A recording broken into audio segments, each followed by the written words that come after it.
when everybody is against you or don't believe in you no more. It's a lonely feeling. Oh, it hurts very badly. I know what that's like. They look at you with that look and say, why don't you try something else? Why don't you give up? Get away from these people that's in your life that ain't doing nothing. Get away from people in your life that's hating. Get away from them. Get away from them. Ignore and outwork every last one of them. Use them for fuel. Use them for energy. Put them on the mental Rolodex in your mind. And when you don't want to do roll through your brain. Pull up that motherfucker that you need. That person who said you couldn't do something. Use them for energy. Instead of killing them with kindness, towards them with success. It's time to commit to focusing on you. You have to disappear and put the work in and come back and shock everybody that doubted you.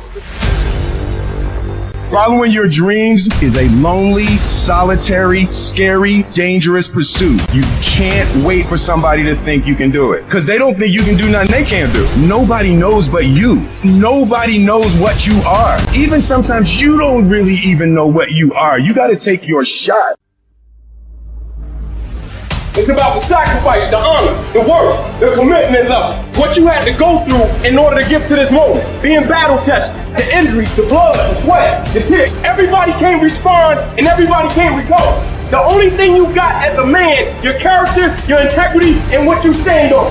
What you say, what it means to you. I'm talking every single rep. I'm talking every opportunity. If there's any fear in your spirit right now, it ain't for you. This for warriors, man. This for soldiers, man.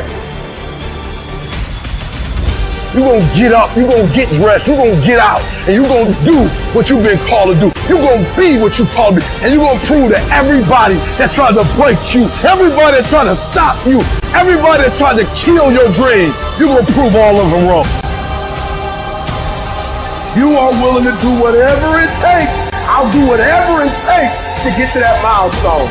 It's your dream. Nobody's going to see it like you do it. It's your dream. Nobody's going to feel it like you feel it. It's your dream. Nobody's going to be as dedicated to it as you are. It's your dream, and they don't have to understand, and they don't have to like it. It doesn't make a difference. It's your dream, and you, my friend, have been given the task to make it happen, and you can't let anything stop you from doing what you were called to do.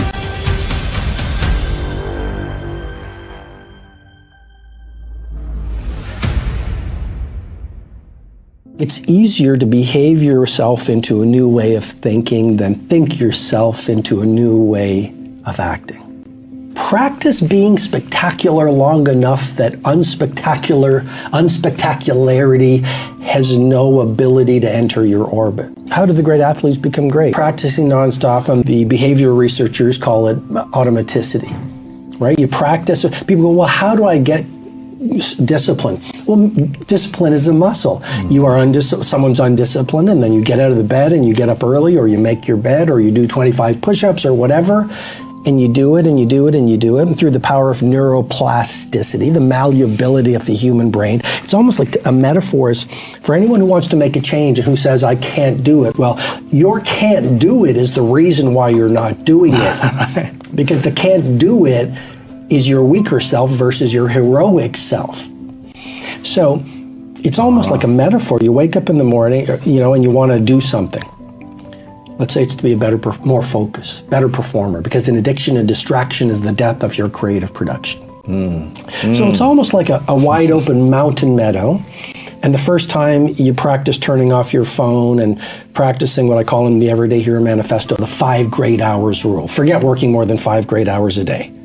5 sweaty, intense hours. So say you want to practice that. It's almost like you're walking in a mountain meadow, and it's a pure mountain meadow. You do it after a few weeks, now the meadow becomes a trail because you've practiced it. Eventually, the trail becomes a road. and you keep on practicing it, and eventually the road becomes a highway. And if you keep on practicing it, the highway becomes a super highway. And then if you look at the neurobiology, you've got this circuit, and around it starts to form a fatty tissue called myelin. And some people believe, some neuroscientists believe, that myelin is the secret of genius. That's why Wayne Gretzky could send the puck to where it was going versus where it was. That's why Steve Jobs could see around corners, and he was, this favorite word I love, prescient. He could see where everything was going before anyone else could. It's not because these people are cut from a different cloth. It's because they run different protocols, think different thoughts, and they do different things. And what I'd say to wrap that up is, to have the results only 5% of the population has, we've got to be willing to be brave enough and faithful enough to do what 95% of the population are unwilling to do.